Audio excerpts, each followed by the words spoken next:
Welcome back, friends, to the Nature Wonder Podcast. I'm Paul, your host, and today I'd like to talk about birds. Not just any birds, some really interesting birds. We're going to talk about ravens and crows.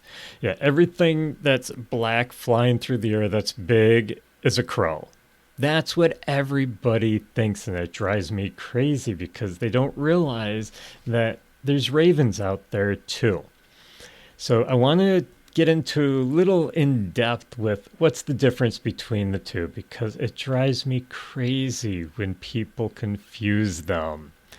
And they can have it right in front of them and they'll still call it a crow, because a big black bird is a crow. That's what everyone thinks. And they don't usually realize there's actually different species of crow, subspecies. So let's start at the beginning. First of all, these birds are in the Corvidae family, or what we call the corvids. The corvids include ravens, crows, jays, and magpies. There's a few others in there too, but those are the four main birds that are in the corvid family.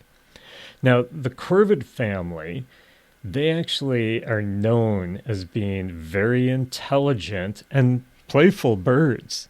Yeah, they're very smart birds. Some people, some scientists, I should say, actually say that the crows and the ravens are probably some of the smartest, not the smartest. Some of your parrots are going to be the smartest, but they're one of the smartest birds out there. Yeah, they have a high intelligence. You can actually teach them to basically teach them tricks.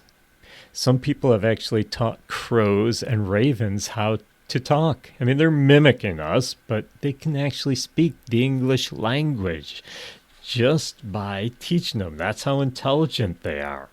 So these are very intelligent birds, but a lot of people get them mixed up. That's because they do look similar, especially when you just see them flying over. Sometimes it's hard to tell the difference between the two. And it's just, I don't know, something about me, I guess, but it drives me crazy when people call them all crows and they forget about the ravens out there. I'm going to throw a little plug in here for my wife's business. She owns a pottery business right in East Aurora, New York, and she makes beautiful pottery. I mean, she does a wonderful job. I think it's awesome work, but she makes this beautiful pottery and sells it in her shop. Now, the reason I bring this up is because the name of her shop is Black Raven Pottery. Her pottery business is named with the raven in mind. So the Black Raven Pottery. Yet we still get people walking into the store and they see a wire sculpture that we have in the pottery shop, or we've also made some little clay ravens. They see these and they say, "Oh, look at that crow." And I'm just ready to run over and say, "Okay, here's the difference between a raven and a crow. Look at the beak. Okay, so that's why I wanted to do this episode, to explain to people the difference between ravens and crows. But let's talk about the ravens and crows in general. Okay, explain they're in the corvid family. Now, corvids are known for their intelligence, and they're also known as very playful birds. You can actually teach a raven or a crow how to do tricks. Many people have. You're not allowed to keep them as pets, at least not in the U.S. here. They are protected under the Migratory Bird Act. You cannot own one, so please don't go out in the wild and try to capture a crow or a raven and keep it as a pet and try to raise it and teach it tricks. You cannot legally do it. But anyhow, I used to know a rehab friend who had an educational raven. She had this, it was a crow. There I go. I got mixed up. I confused the two. No, she did have a crow. It was non-releasable, couldn't fly anymore. So she kept it as an educational bird. She used to take it out to schools, explain to the kids the difference between ravens and crows and about their intelligence and a lot of fun facts about them. Now, she had actually taught her crow to do different tricks. She also taught it how to speak. Yeah, her crow could speak certain words in the English language. I mean, it wasn't like talking to a friend, but it would know different words. You can teach them, that's how intelligent they are, to speak words from the English language. So these are very intelligent birds. Some scientists say they are one of the most intelligent of birds. Now, of course, you have the parrots and the macaws, the hookbills. Those guys are probably the most intelligent. But the ravens and crows are not too far behind. And you want to talk about playful? These guys love shiny objects. They love toys. Back when I did environmental education with live birds of prey, we did have a couple of ravens. And the ravens, when they were in their cage, we had to give them a lot of toys to play with so they didn't get bored. We had dog balls in there. We had parrot toys in there. We had so many different things. What always cracked me up is they would find sticks on the ground or stones, and they would pile them up. I would open the door to the enclosure, and piled up right along the door frame were stones, all in a row. They were entertaining themselves, so they would always surprise me with these things. And when I took them out on programs, they would do these weird sounds with the kids all the time. Whenever the kids were around, they would start talking to them. Now, they didn't know. I never got to the point where we taught them words, but they did know when there were kids in the room, and that's when they started talking to the kids. And sometimes they would try to out-talk me. That's not easy to do sometimes, but they were always trying. So these birds have a lot of intelligence, and they also have a lot of playfulness in them. But unfortunately, they get a bad reputation. Think about it. Ravens and crows. First of all, they are scavengers. What do they eat? Their diet? Well, basically, they're eating whatever they can find. They are meat eaters. I mean, they will eat seed once in a while, but they are mostly meat eaters. They're going after carrion. For those of you who are not familiar with that word, basically, they're going after dead animals. They're going after dead meat. They don't have the tools that a hawk has. They don't have the talents for killing and catching another animal. So instead, they find a dead animal. Maybe it was hit by a car, roadkill. And they would go after that animal. It doesn't run away. It's dead. Free meal. They are built for eating this food. Now, they're not like some other scavengers, like the vultures, who have a digestive system that can actually eat rotting meat and not get sick. These guys, the ravens and the crows, it needs to be fresh, or they will get sick if they start eating rotting meat. But they aren't built to catch and kill, so they find food that's already dead and they eat it. So if you think about it, an animal that's eating something dead, a scavenger. I mean, just the word scavenger. I mean, it just puts a little bit of a down your spine. And you think, oh, these are gross, disgusting animals. That's the reputation they have. And they've had it for many years. Many years. Actually, in the early days, in England, in the US, wherever, in the early days, when someone would die, they would always guard it from the ravens, from the crows, because they thought that these birds were coming down and stealing the soul of the deceased and carrying it off to the underworld or wherever. So they would guard their dead so that the ravens and the crows would not get near it. Were they really stealing souls? No. They were doing what they do. They were eating carrion.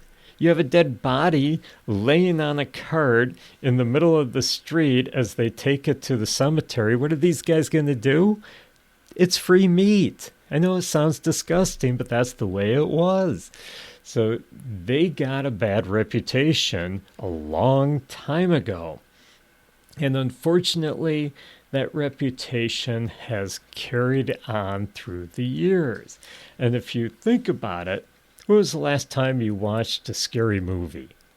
I mean, it's a tradition in my household. Halloween, you gotta watch the scary movie.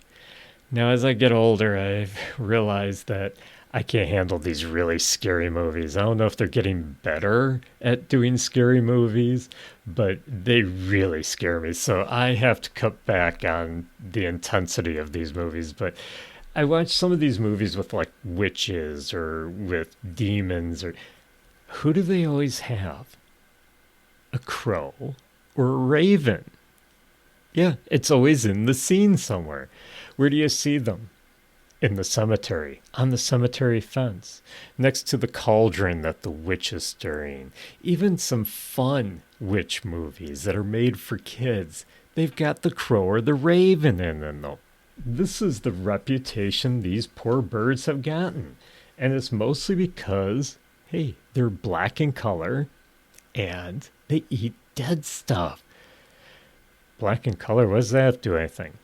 Okay, think about all the fairy tales. Knight in shining armor, the princess in her beautiful white gown. And who are the bad guys? The guys that are wearing black. All the movies seem to have the good guys in white, the bad guys in black. The crow, the raven, they can't help it. They're black in color. So they're the bad guys. Yeah, according to our movies, according to our television, they're the bad guys. Hey, they can't help being black. It's all Apollo's fault. Yeah, if you're into Greek mythology, ravens are associated with Apollo, the god of prophecy. They are said to be a symbol of bad luck. They were the god's messengers to the mortal world. Yeah, they were the connection between the Greek gods and the mortal world. Well, you see, Apollo had his own pet. Yeah, his pet raven. Now, this raven was a messenger for him. And according to the mythology behind Apollo, he once sent his white raven. Yeah, ravens were white at one time. It could have been a crow. No one really knows. Some stories say raven, other stories say crow. But Apollo sent his white raven. He sent it to spy on his lover, Cronus. And the raven came back with bad news. He came back with the news that Cronus had been unfaithful to Apollo. So Apollo got so angry he scorched the bird. And that's why the bird was black. So he turned all of the feathers black by scorching them out of his anger for the bird doing what it was told to do, spying on Cronus. But hey, Apollo couldn't control it, I guess. So this is why the poor bird is black. And he has that bad reputation. Remember, good guy's white, bad guy's black. Now, in the book of Genesis, so we're going to the Bible here. If you read the book of Genesis, it says that Noah released a raven from the ark after the great flood to test whether the waters had receded. Now, the raven never did come back.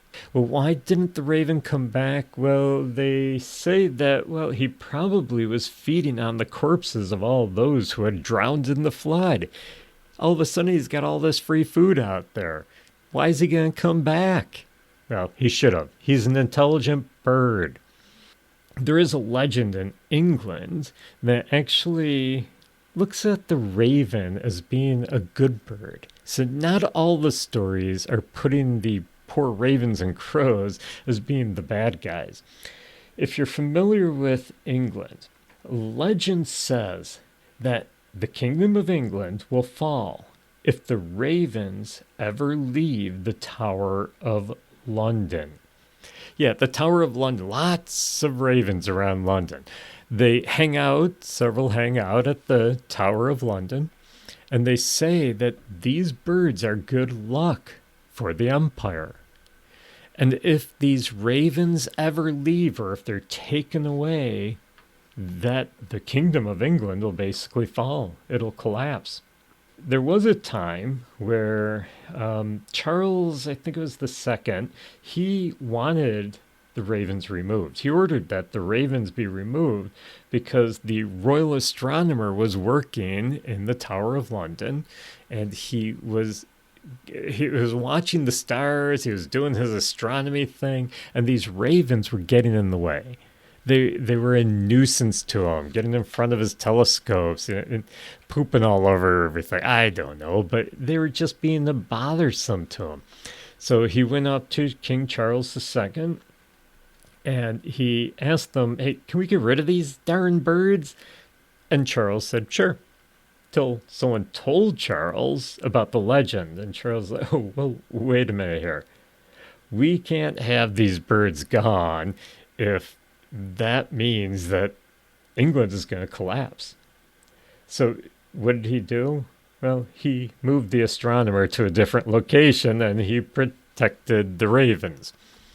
The ravens there are looked upon as being very special birds. I mean, the legend has it that the empire will fall if the ravens leave. So they take care of these birds. During World War II, with all the bombings in London, just from the shock, these birds did start leaving. And there were only 2 left at one point, and they even left after a while. After the war, they did return, and they made sure that the birds would never leave again. They actually have a caretaker for the ravens. They take care of them, they feed them. The ravens, they clip their wings so that they can't fly away anymore. So that's how important these birds are to basically to the Kingdom of England. So these birds have a bad reputation, but they also have a good reputation. Now, in the northwestern U.S., the indigenous people in, for instance, the state of Washington, they actually see the raven as the creator of the world. Yeah, they say the raven created the world, but they also consider the raven a trickster. Once again, remember, they're a playful bird, very intelligent. So a lot of their folklore, a lot of their tales talk about not only the raven creating the world, but how he tricks people. So the raven is a trickster. So let's talk about the differences between a raven and a crow. First of all, the size. Okay, the raven is much larger than a crow.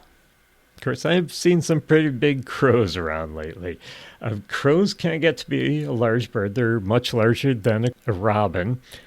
But ravens are even larger than that. So ravens are a larger bird. Now, you see it flying across the sky. You can't tell the difference in size unless they're right next to each other. And a lot of times they don't hang out together, which is another difference between ravens and crows. Ravens hang out in smaller groups. Usually you only see 1 or 2 ravens together. Now, I've seen 3 or 4 before, some larger groups, but usually it's 1 or 2. Whereas crows hang out in larger groups, what we call a murder of crows. I know, there's that reputation again. Ravens are actually known as an unkindness when they're in a large group. So, unkindness for ravens, murder of crows. Oh boy, they need to come up with new names for the groups of these birds. That reputation. Another thing you want to look at, if they're up in the sky and they're flying, sometimes you can't tell size. Look at the tail shape. The tail of a crow is more of a fan shape. So when they spread the tail feathers out, it almost looks straight across, almost in a small curve. So you have a fan-shaped tail. With the raven, on the other hand, theirs is more of a wedge. So it almost looks like a V shape. It comes almost to a point. It's a little bit rounded, but it comes more to a point. So it looks like a wedge.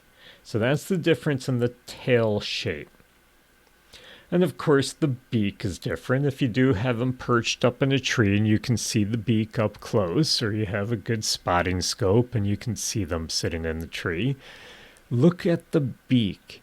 If the beak has a bit of a curve to the end, that's a raven. If it's straighter, it's a crow.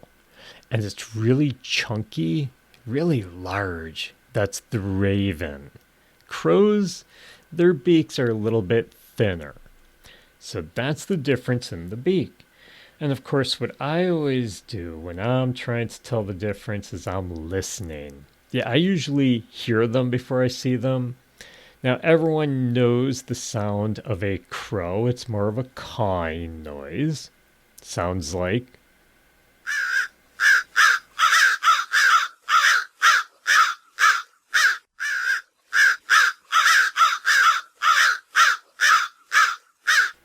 Whereas the raven is more of a croaking noise. I always like to say it's more of a deep guttural sound.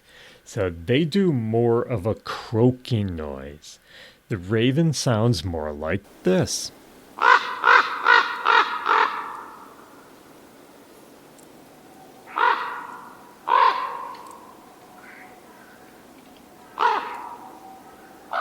So remember, crow does a cawing, raven does a croaking.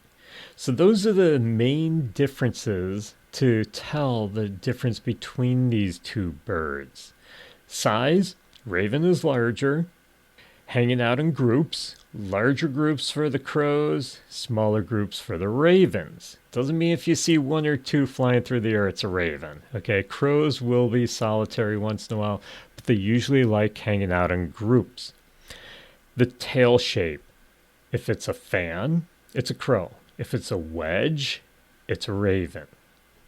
The sound, the cawing versus the croaking. And of course, the beak. The beak is heavier and chunkier on a raven, smaller, thinner on a crow. So those are the easiest ways to tell the difference between them. Now, once again, don't look at these guys as being a bad omen.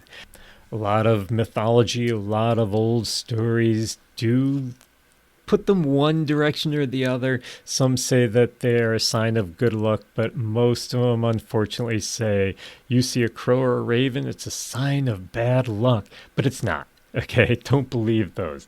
These are very intelligent, very fun-loving birds. Don't believe Edgar Allan Poe in his poem, "Quote the raven, nevermore." What I'd like to say is get out, explore nature, learn more about these birds, watch them, enjoy them, and don't look at them as being bad or evil. Nevermore. Thanks, everybody. I hope you enjoyed today's show. I hope you learned how to tell the difference between ravens and crows. Don't look at all of them as crows. Don't look at all of them as it's a blackbird. No, we'll get into blackbirds another time. But it looks like we've come to the end of the episode for today. If you enjoyed wandering through nature with me, please help me out by subscribing to the podcast, write a review, download the episodes. Also, be sure to let your friends know about the podcast. I'd love to have more people wandering through nature with us. If you have any nature questions or ideas for future episodes, please drop me a DM. Do it through my Instagram page, which is found at the_nature_wanderer. Or my website at naturewanderer.org. All of these links are in the show notes. You can also support the podcast by joining my Patreon, which will also give you extras, including videos, bonus podcast I'm working on, pictures, and much more. I also have some programs on there. If you're interested in learning more about nature through a video program, join the Patreon. Have a great week and keep exploring the nature around you.